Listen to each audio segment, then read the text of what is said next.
So before we follow the steps and I walk this reaction through it, I want to also remind you something about math, because this really helps me about reactions. This was a topic covered in Gen Chem 1, but sometimes it just gets forgotten. In chemistry, we tend to have arrows, and sometimes when you combine reactions, you end up with things that are the same but on opposite sides, or you end up with things that are the same that are on the same side.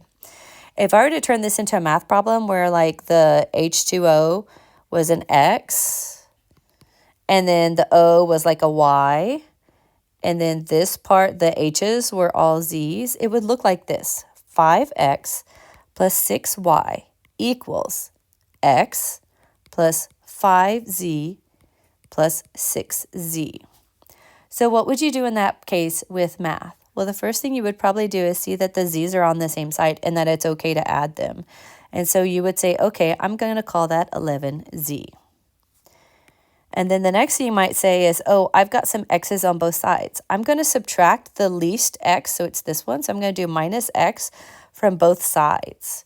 And so then that would give you 4X plus 6Y equals, and there's an understood 0, and 11Z.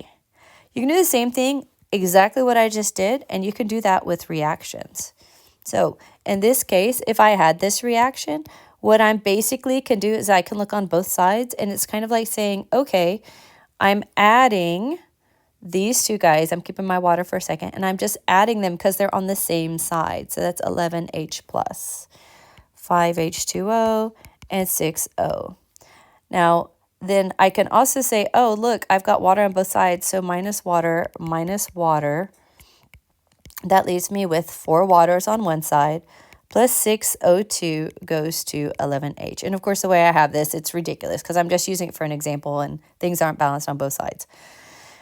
But you're allowed to do that. That's how you combine reactions. You will often see us, instead of writing a minus H2O though, is that what we'll actually do is we'll just cross out and we'll be like, okay, so this would cross out with one of those and we'll make it a 4.